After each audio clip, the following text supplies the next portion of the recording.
Now let's begin with the thyroid gland. Well, thyroid gland is associated with pharynx, that is this portion, neck portion, right? So it is the largest endocrine gland, it is 5 into 3 centimeter and it weighs around 25 grams. So thyroid gland is the largest endocrine gland. Now if you look at the image of the thyroid gland, see, it is located on the ventral and lateral sides of trachea, just below the larynx in the neck. So in the neck, if you see here, just below the larynx and on the lateral and ventral sides of the trachea, trachea is what? It is a windpipe. You see this gland, that is what? The thyroid gland. So where it is located? It is just located below the larynx on the lateral and ventral sides of the windpipe, that is the trachea, right? So how does this appears to you? Now it is brownish red in color, as you can see in the image again, and it is somewhat butterfly shaped, right? It's a brownish red butterfly shaped largest gland of a body. What is it? It is the thyroid gland. Now if we talk about this organ, it's a bilobed organ. It is what? It is a bilobed organ and it develops from the endoderm of the embryo.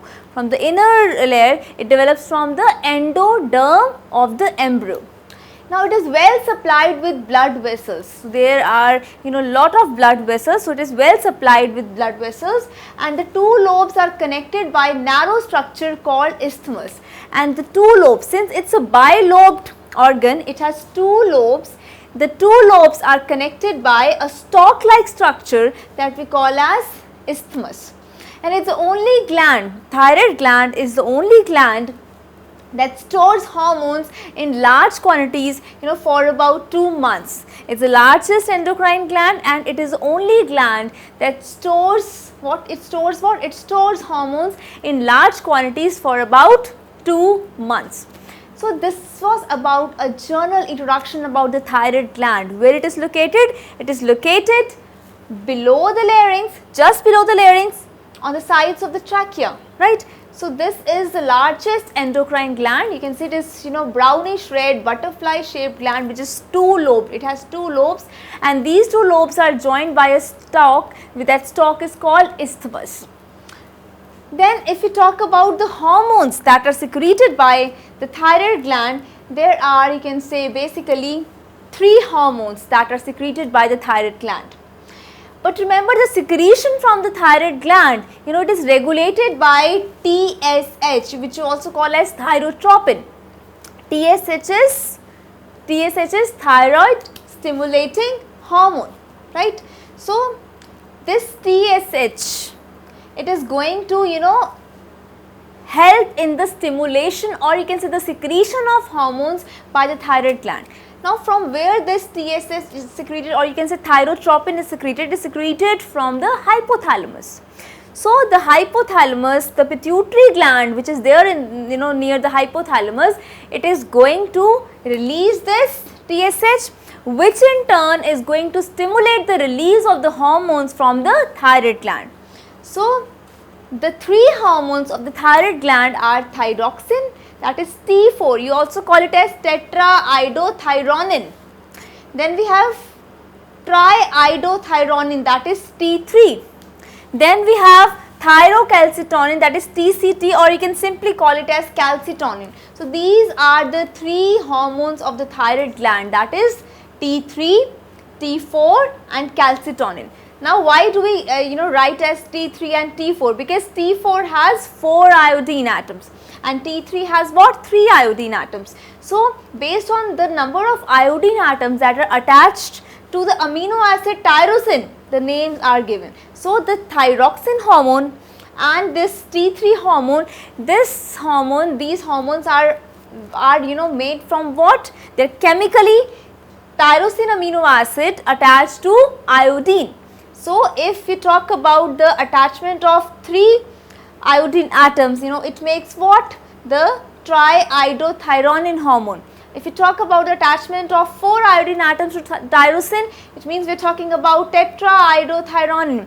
So this T4 is less active than T3.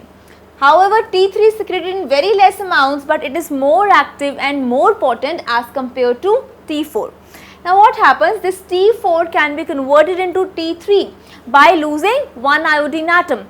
So that is why in the liver and the kidneys this T4 is converted into T3 just by losing one iodine atom. That is why we call both these hormones, that is the T4 hormone and the T3 hormone, as the thyroid hormone. We call both of them as collectively as thyroid hormone, right? And then we have this hormone, that is the Thyrocalcitonin. Now this is actually a peptide which is composed of 32 amino acids. It is a peptide which is composed of 32 amino acids. It is secreted, when the calcium level is high in the blood. So the main role of Thyrocalcitonin is to prevent osteoporosis. What is osteoporosis? Osteoporosis occurs when there is loss of, you can say, calcium and phosphorus from the bones of your body.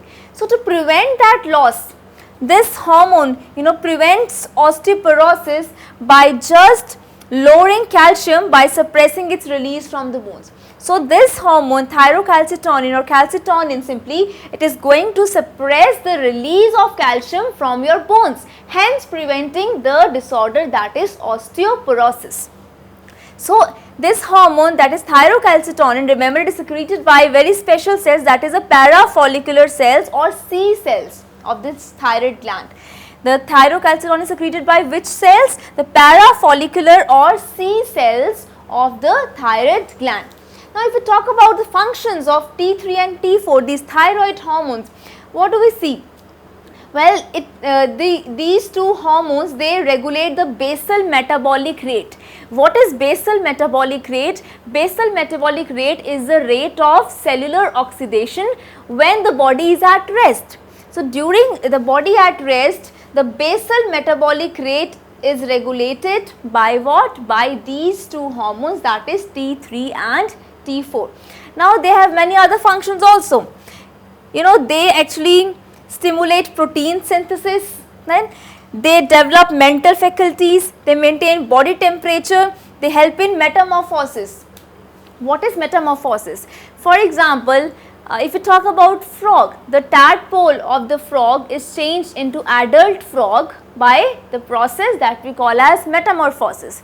So this hormone, these hormones, that is T3 and T4, they help in metamorphosis. So if from the tadpole of the frog, thyroid gland is removed, then that tadpole, that larval stage of the frog will not be changed into adult frog. So you can make out how important this thyroid gland is for the development, for the growth of the body, right? So as a whole, you can say that this hormone, that is the thyroid hormone as a whole, it is going to help in the growth of the body, in the development of the body.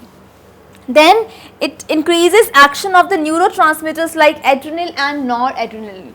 So there are neurotransmitters in the body, right? So the action is increased by this thyroid hormones. So increased action of neurotransmitters is there when there is secretion of the thyroid hormone. Remember, I am using the term thyroid hormone for both, for T3 also and for T4 also.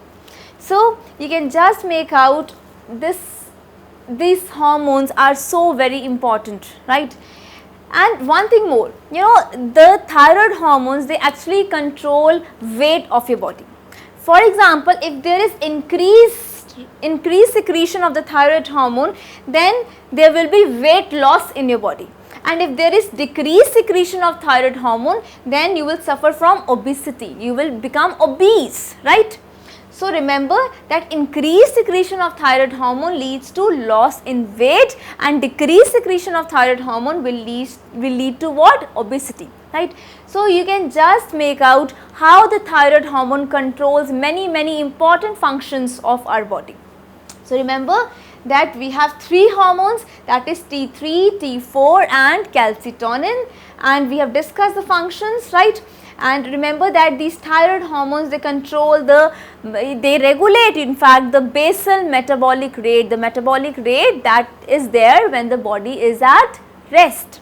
So these hormones have very important functions to perform actually, and the function of calcitonin is Very important, because this hormone is going to control osteoporosis.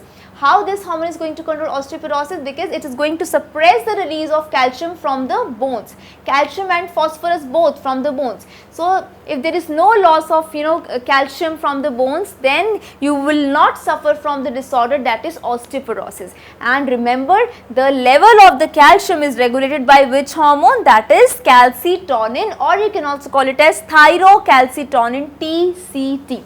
So I hope that the hormones and the structure of thyroid gland is now clear to you. Now let's see what are the disorders that we will suffer when the release of hormones is not the amount that is required by the body. So we need to also understand how the hyposecretion or the hypersecretion of the hormones of the thyroid gland